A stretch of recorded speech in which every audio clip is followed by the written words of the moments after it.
So welcome back everyone and today I'm gonna cover One Punch Man chapter 166. So chapter के starting में हमें child emperor और टारियो को दिखाया जाता है और दोनों के ही नाक से खून निकल रहा रहता है जिससे वो दोनों ही बेहोश हो जाते हैं और ये देखकर ज़ॉम्बी मैन को काफी चिंता होने लग जाती है और वो देखता है कि चाइल्ड एम्परर के बाल भी झड़ने लगे हैं और फिर नेक्स्ट पैनल में हमें गारो वर्सेस सिल्वर फैंग कंटिन्यू होता हुआ दिखता है जहाँ पर सिल्वर फैंग बोलता है कि गारो के बॉडी के अंदर कोई ईविल है जिससे वो सेंस कर सकता है और फैंग बोलता है कि मुझे पता था कि तुम्हें कंट्रोल किया जा रहा है। नेक्स्ट पैनल में हमें सिल्वर फैंग को एक कूल लुक में दिखाया जाता है और वो बोलता है give back my boy. Next page में हमें गारो बोलता हुआ दिखता है कि ये उसकी खुद की चाहत है। फिर उसके बाद एक बंदा टेलीपोर्ट होते हुए आता है और आते वक्त वो बोलता है जैसा कि फैंग कह रहा था और उस हीरो को देख करके ये दोनों ही शॉक हो जाते हैं कि आखिर ये है कौन। फिर नेक्स्ट पेज में हमें ब्लास्ट को इंट्रोड्यूस कराते हुए दिखाया जाता है और ब्लास्ट बोलता है कि गारो को गॉड कंट्रोल कर रहा है। फिर सिल्वर फैंग बोलता है तुम क्या कह रहे हो। फिर गारो बोलता है गॉड। फिर ब्लास्ट बोलता है गारो से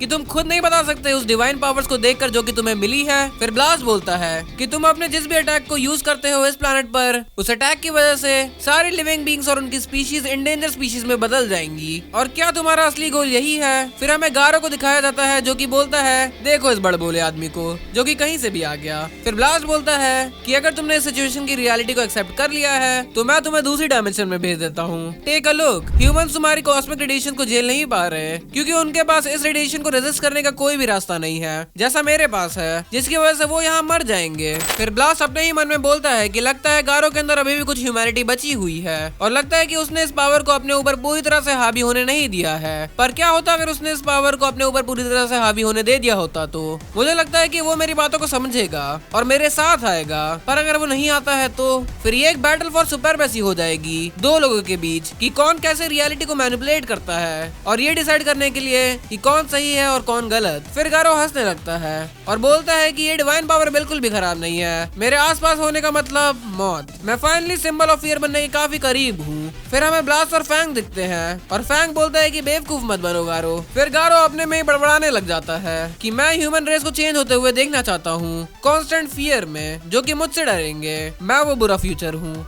डिजास्टर लेवल गॉड। फिर फैंग बोलता है मैं इसे अलाउ नहीं कर सकता। फिर ब्लास्ट बोलता है बैठ जाओ फैंग, तुम मर जाओ अगर तुम उसके पास गए तो। Then Fang was like so what. फिर फैंग बोलता है कि अगर तुम जा रहे हो तो तुम्हें पहले मुझे मारना होगा। फिर अगले पैनल में हमें दिखता है कि जो कि मेरे हिसाब से गारो के अंदर का मॉन्स्टर ही बोल रहा है कि absolute evil doesn't need anyone to understand it. सारे लोग मिजरेबल हैं सिर्फ आसपास होने की वजह से। फिर वो बोलता है कि अब मैं तारियों को भी दोबारा नहीं देख पाऊंगा और ओल्ड मैन को भी यही खत्म कर दो और ऐसा ही होना चाहिए उनके सेक के लिए।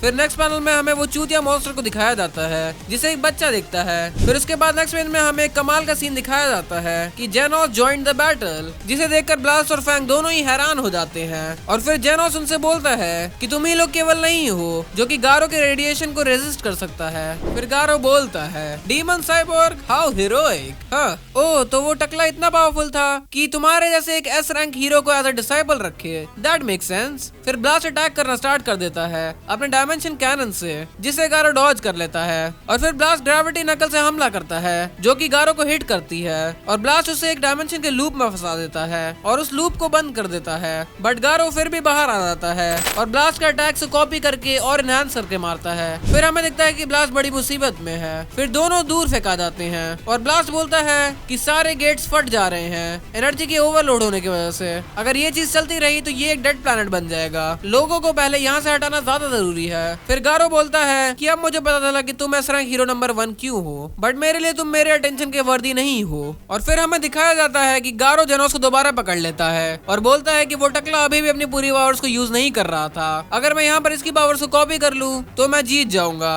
और इससे मैं साइतामा की फुल स्ट्रेंथ को भी बाहर लेके आ पाऊंगा। और फिर गारो जेनोस को मार देता है।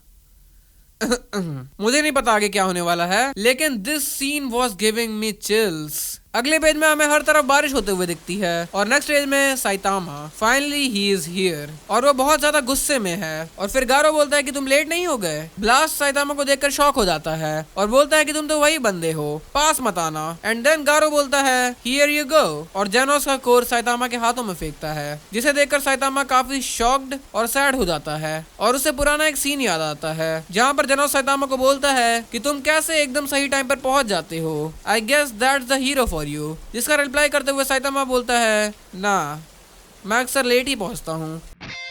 और फिर हमें साइतामा काफी गुस्से में दिखता है।